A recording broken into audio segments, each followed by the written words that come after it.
I'm sure you have heard people prattling about being positive, thinking positive, and changing your life. Honestly, I was a skeptic for some time because it seemed rather magical.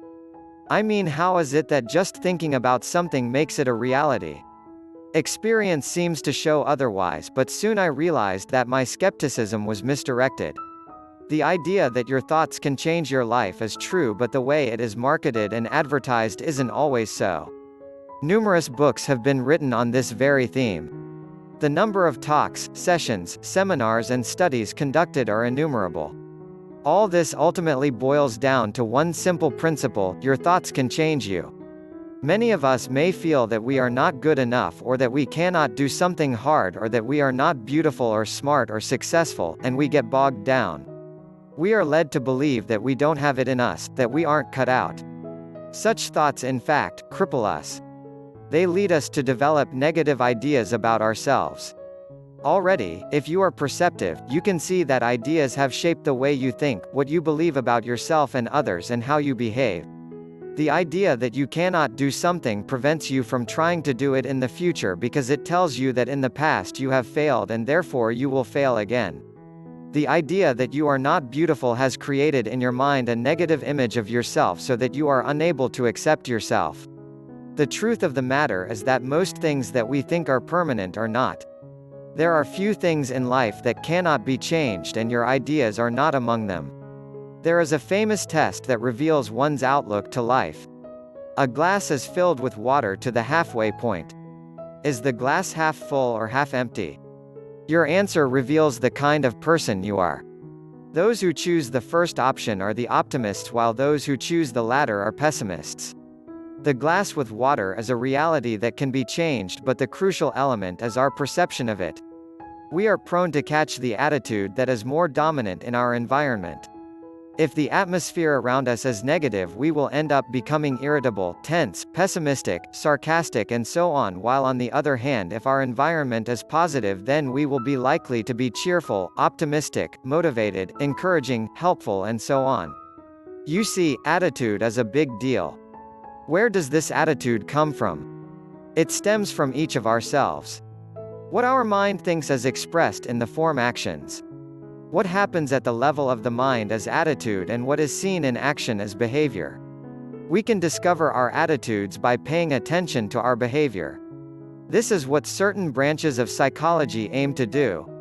If you find that certain behaviors of yours are not helpful or positive, then you need to go inward and discover the attitudes behind those behaviors. The way you live and act generally becomes your lifestyle, and so depending on how you live, you can have a positive or a negative lifestyle. Each will have their own consequences, and therefore we must choose wisely. It is unlikely that anyone would enjoy a negative lifestyle. We are all looking for happiness and fulfillment. These can truly be experienced in a positive lifestyle. What does a positive lifestyle consist of, you may ask? It involves looking at things a little differently. It requires that you see and understand the positive aspects of people and situations, instead of just focusing on the negative aspects. Moving from a negative lifestyle to a positive lifestyle begins by changing the way we see things and changing the way we interact with each other.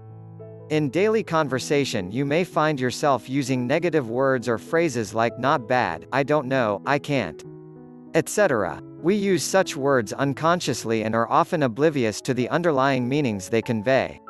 Such statements show that we are negative in our approach to life. On the other hand, if we could say "great" instead of "not bad," "I will see what I can do" instead of "I don't know," and "I can" instead of "I can't," we will have taken the first step towards changing our attitude. If you're in a conversation where everybody is just being negative, try saying something positive and see what happens. Watch the response. You'll be surprised at some of the things that happen. Some people may think you're crazy, but a lot of people will actually start to see things differently. You'll actually get them to stop being so negative, and without knowing it, those very same people will begin looking at things in a more positive way. This may not happen the first time, and it may not happen all the time, but the more you do it, the more often you'll get them to focus on the positive events. This is a topic on which so much can be said. In fact, so much has already been said. I am a firm believer in practice. No amount of theory will do any good if it is never put into practice.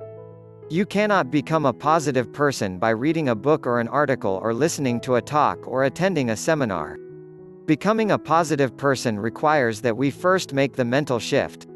Positivity begins in our mind. I have to be willing to be a positive person, only then will any change happen.